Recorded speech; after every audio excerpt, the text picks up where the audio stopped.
May 1st, 2024 रात के exact 12 बजे अगर आप ईस्ट की दिशा में देखोगे तो जमीन से जस्ट ऊपर आपको बिना किसी टेलीस्कोप के ये स्कूटम कॉन्स्टिलेशन दिखाई देगा।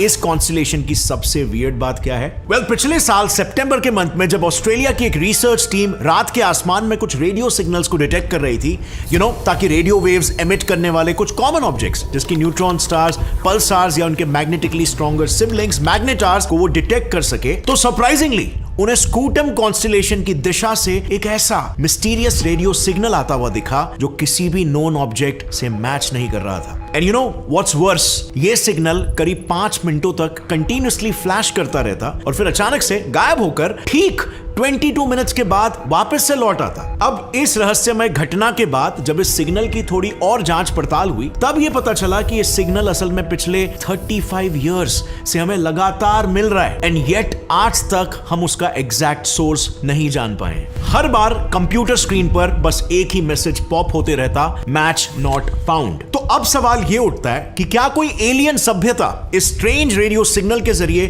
हमें अपनी लोकेशन बताने की कोशिश कर रही है, लाइक काइंड ऑफ सेइंग कि हे वी आर हियर। क्योंकि लगातार 35 इयर्स से एक ही सिग्नल का हर 22 मिनट्स के इंटरवल पर रिपीट होना ये मोस्टली सिर्फ तभी पॉसिबल है अगर उसका सोर्स कोई अननेचुरल ऑब्जेक्ट हो। एक ऑर्डिनरी पल्सार या मैग्नेटार फॉर एग्जांपल धीरे धीरे अपनी एनर्जी को खो देते हैं और रेडियो सिग्नल्स भेजना बंद कर देते हैं एक पॉइंट के बाद। So there is one possibility कि मे बी इसका कोई अननेचुरल सोर्स हो, या तो फिर दूसरी पॉसिबिलिटी ये बनती है कि इस ब्रह्मांड में कुछ ऐसे ऑब्जेक्ट्स मौजूद हैं जिन्हें साइंटिस्ट अब तक पूरी तरीके से समझ नहीं पाए हैं और उनसे ये रेडियो वेव्स एमिट हो रहे हैं। सो फ्रेंड्स, एग्जैक्टली ये रेडियो सिग्नल्स क्या हो सकते हैं, इस पर हमें अपने लेवल पर थोड़ी सी छानबीन करनी पड़ेगी, जिसके लिए हमें कहानी को एकदम शुरुआत से स्टार्ट करना होगा कि सबसे पहले ये डिस्कवर कैसे हुआ। अब सबसे पहले इस वियर्ड से रेडियो सिग्नल को एक अंडर ग्रेजुएट स्टूडेंट ने अपने मामूली कॉलेज प्रोजेक्ट के लिए खोजा था, not for a serious purpose. दरअसल इस सिग्नल की कहानी एक दूसरे सिग्नल की वजह से शुरू होती है, जिसे साल 2020 में ऑस्ट्रेलिया के कर्टिन यूनिवर्सिटी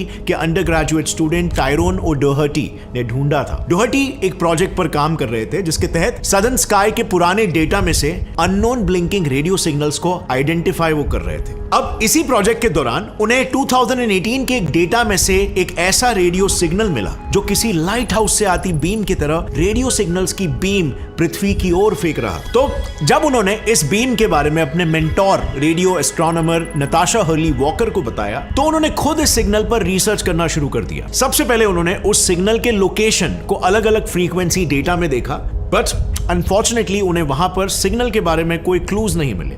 बट देन उनकी नजर रेडियो डेटा में छुपे एक पैटर्न पर गई। उन्होंने ये देखा कि ये सिग्नल हर 18 मिनट में बार बार रिपीट हो रहा है।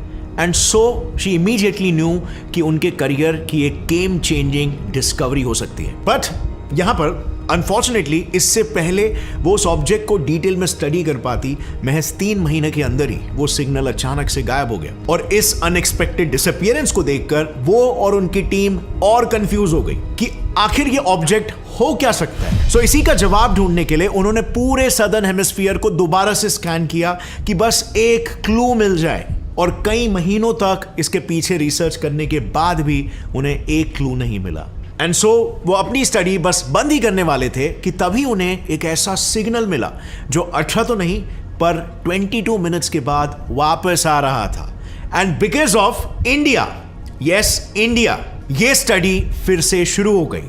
अब हुआ यूं ना कि उस 18 मिनट वाले सिग्नल के मिस्टीरियसली गायब होने के बाद नताशा और उनकी टीम ने उसका सेंस बनाने के लिए ऑस्ट्रेलिया के मुर्चिसन विंडफील्ड एरे रेडियो टेलीस्कोप से पूरे सदर्न स्काई की स्कैनिंग शुरू कर दी। और तभी उन्हें सैजिटेरियस के पास मौजूद स्कूटम कॉन्स्टिलेशन में उसी के जैसा एक और सिग्नल मिला जो हर 22 मिनट्स बाद वापस से आते रहता। इसे उन्होंने नाम दिया J183910। पर अब यहां पर सवाल आता है कि क्या ये वो उस 18 मिनट वाले सिग्नल से कहीं पर भी रिलेटेड था? और बस यही जानने के लिए नताशा ने अगेन उस पूरे रीजन के पास्ट रेडियो डेटा को स्टडी किया। एक्चुअली इस सिग्नल को साल 1988 में इंडिया और अमेरिका के रेडियो टेलीस्कोप्स ने ऑलरेडी डिटेक्ट किया था, लेकिन उसके डिटेक्शन के बाद वो डेटा कहीं डेटा के पाइल में खो गया था। और फिर इस करंट स्टडी के दौरान जब इस डेटा को फिर से रिविजिट किया गया, तब उन्हें पता चला कि ये सिग्नल असल में पिछले 35 इयर्स से हर 22 मिनट्स बाद कंटिन्यूअसली रिपीट होते जा रहा है। एंड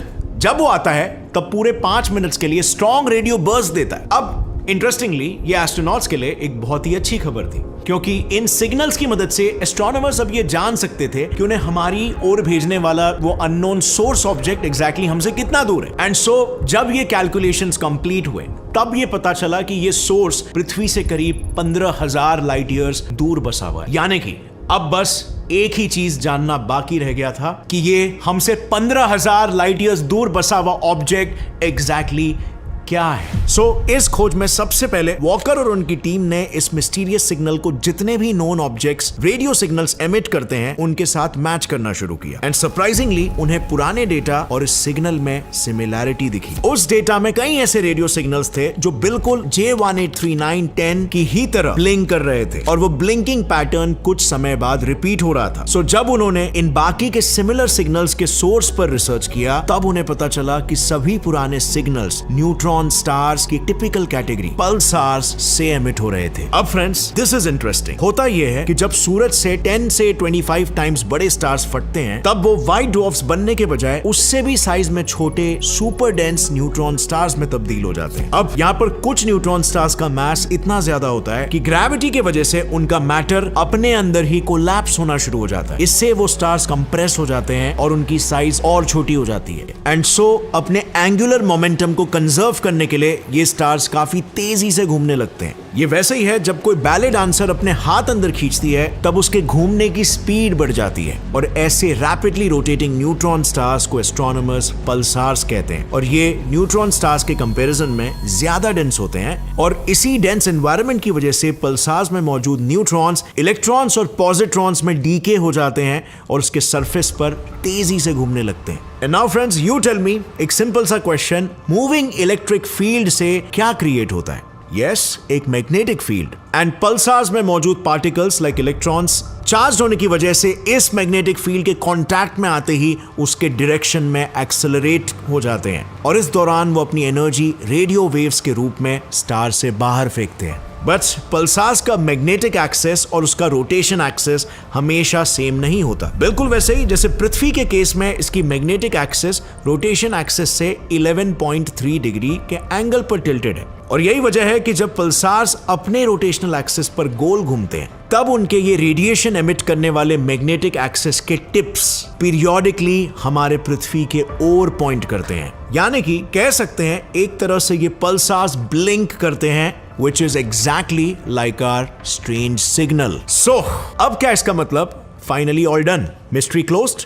Well, जब एस्ट्रोनॉमर्स ने पल्सार्स की स्टडी की तब उन्हें धीरे धीरे करके ये एहसास होने लगा कि शायद वो शुरुआत से ही गलत ट्रैक पर थे, क्योंकि यूजुअली पल्सार्स के बिहेवियर को स्टडी करने के लिए साइंटिस्ट उनके द्वारा एमिटेड सिग्नल्स कितने समय बाद रिपीट हो रहे हैं या सिंपली उनके पल्सेटिंग पीरियड को कैलकुलेट करते हैं ताकि पल्सार्स आगे कितने समय तक जिंदा रहेंगे ये प्रेडिक्ट कर सके। एंड सो रिसेंटली मिला रेडियो सिग्नल क्या वाकई में पल्सार्स की वजह से है, ये जानने के लिए साइंटिस्टों ने अब तक मिले सभी पल्सार्स को उनके रोटेशन पीरियड के बेसिस पर इस ग्राफ में प्लॉट किया। अब नॉर्मल पल्सार्स का पल्सेशन पीरियड 0.25 से 2 सेकेंड्स के बीच होता है, और इसीलिए सभी पल्सार्स यहाँ पर इस रीजन में आते हैं। लेकिन कंटिन्यूसली रोटेट करने की वजह से इवेंचुअली पल्सार्स अपनी एनर्जी लूज करना शुरू कर देते हैं, और अब एनर्जी कम हुई तो ऑब्वियसली उसकी रोटेशन स्पीड भी कम होगी, एंड अगर रोटेशन स्पीड कम हुई तो उसका पल्सेशन पीरियड बढ़ेगा, और ऐसे में पल्सार्स यहाँ पर इस रीजन में मूव करेंगे जिसे एस्ट्रोनॉमर्स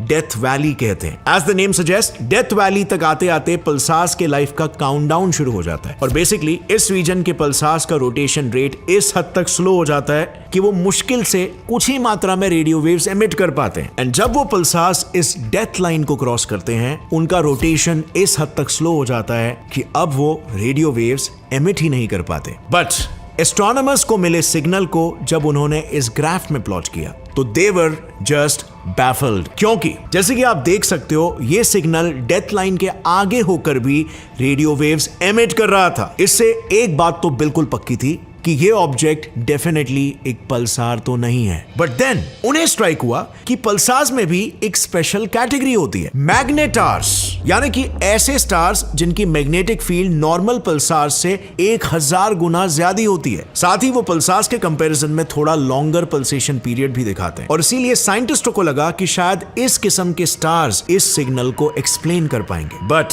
जब उन्होंने इस स्टार को इस ग्राफ में प्लॉट किया तो उन्होंने देखा कि ये भी उस सिग्नल के आसपास नहीं थे, क्योंकि मैग्नेटार्स हाईली एनर्जेटिक होने की वजह से रेडियो वेव्स के साथ साथ एक्स-रेज भी एमिट करते हैं, पर उन्हें मिला ये सिग्नल सिर्फ रेडियो वेव्स ही एमिट कर रहा था, और इसीलिए एस्ट्रोनॉमर्स को इसके मैग्नेटार होने की पॉसिबिलिटी को भी रूल आउट करना पड़ गया। यानी कि ऑल इन ऑल साइंटिस्टों को मिला हुआ सिग्नल ना तो पल्सार था ना ही कोई मैग्नेटार, और इसका मतलब साफ था कि रिसेंटली मिला ये रेडियो सिग्नल एस्ट्रोनॉमर्स के लिए किसी भी नोन ऑब्जेक्ट के साथ मैच नहीं हो रहा था, और इसीलिए उनके मुताबिक ये सिग्नल अभी भी एक लॉन्ग स्टैंडिंग मिस्ट्री है। लेकिन फ्रेंड्स, जब हम इस टॉपिक पर रिसर्च कर रहे थे तब हमें पता चला कि पल्सार्स और मैग्नेटार्स के अलावा स्टार्स की एक और एक स्पेशल कैटेगरी होती है कॉल्ड व्हाइट ड्वार्फ पल्सार्स, जो शायद पॉसिबली इस स्ट्रेन सिग्नल से मैच कर सकती है। दरअसल व्हाइट ड्वार्फ पल्सार्स ऐसे व्हाइट ड्वार्फ्स होते हैं जो पल्सार्स की तरह पल्सेट करते हैं। वैसे तो व्हाइट ड्वार्फ्स सन या उससे कम मास वाले किसी स्टार के फटने से बनते हैं, और यूजुअली इनकी मैग्नेटिक फील्ड पल्सार्स जितनी स्ट्रांग नहीं होती, और इसीलिए वो पल्सेट भी नहीं करते। लेकिन जब व्हाइट ड्वार्फ्स सन के कुछ 0.8 टाइम्स मैसिव हो जाते हैं तब वो इतने डेंस हो जाते हैं कि बिल्कुल पल्सार्स की तरह इनमें भी एक स्ट्रॉन्ग मैग्नेटिक फील्ड जनरेट हो जाता है। बस सिर्फ फर्क इतना होता है कि जहां पर पल्सार में न्यूट्रॉन्स इलेक्ट्रॉन्स में डीके होते हैं, वहीं पर व्हाइट ड्वार्फ्स ओरिजिनली सिर्फ इलेक्ट्रॉन से ही बने होते हैं। सो ये चार्ज इलेक्ट्रॉन्स मैग्नेटिक फील्ड के कांटेक्ट में आते ही बिल्कुल पल्सार्स की तरह पीरियोडिक लाइट फ्लैशेस एमिट करते हैं। बस सिर्फ पल्सार्स के विपरीत उनका पल्सेटिंग पीरियड 100 से 1000 सेकेंड्स तक लंबा होता है। और अब अगर आपको याद होगा तो रिसेंटली मिले सिग्नल का पीरियड है 22 मिनट्स, जिसे अगर मैं सेकंड्स में कन्वर्ट करूं तो पीरियड आता है 1320 सेकंड्स। यानी कि भले ये वैल्यू व्हाइट ड्वार्फ पल्सार्स की रेंज से बाहर है, लेकिन बाकी पल्सेटिंग स्टार्स के कंपैरिजन में ये इस सिग्नल का क्लोजेस्ट मैच है। और इसीलिए फ्रेंड्स, अगर आप लोग मुझे मेरा ओपिनियन पूछोगे तो मुझे पर्सनली ऐसा लगता है कि शायद ये मिस्टीरियस रेडियो सिग्नल किसी व्हाइट ड्वार्फ पल्सार से आ रहा है। यानी कि इसी से आप बिल्कुल समझ सकते हो कि इस ब्रह्मांड में ऐसी कितनी चीजें हैं जिन्हें आज भी हम पूरी तरीके से समझ नहीं पाए, like even supernova explosions for example. आप सभी ये जानते हो कि एक छोटा व्हाइट ड्वार्फ फटने पर एक टाइप 1 सुपरनोवा होता है, एंड देन सूरज से 8 से 40 गुना भारी स्टार जब फटता है तब एक टाइप 2 सुपरनोवा होता है। लेकिन रिसेंटली साइंटिस्टों को एक ऐसा मिस्टीरियस सुपरनोवा एक्सप्लोजन मिला है called the scary Barbie explosion, जो पिछले 3 सालों से किसी सुपरनोवा एक्सप्लोजन से भी 100 गुना ज्यादा एनर्जी बाहर फेंक रहा है, और इनमें से किसी भी टाइप में वो फिट नहीं बैठ रहा है। अब अगर आपको जानना है कि किस एक्सप्लोजन के बारे में मैं बात कर रहा हूं और क्यों इसका नाम स्कैरी बारबी एक्सप्लोजन पड़ा, क्यों ये इतना खतरनाक है, तो इस पर ऑलरेडी मैंने एक वीडियो बना दिया है जिसे आप यहां पर क्लिक करके देख सकते हो। इट्स वेरी इंटरेस्टिंग और ये यूनिवर्स की एक मिस्ट्री भी है। और अगर आज के वीडियो में आपको मजा आया, कुछ नया सीखने मिला, तो एक लाइक जरूर ठोकना, और gets it fly science channel को सब्सक्राइब कर लो और बेल नोटिफिकेशन दबाओ ताकि आगे आने वाली कोई भी क्यूरियस वीडियो आप मिस ना करो और अपने नॉलेज को बढ़ाते रहो। See you next time friends, take care, जय हिंद।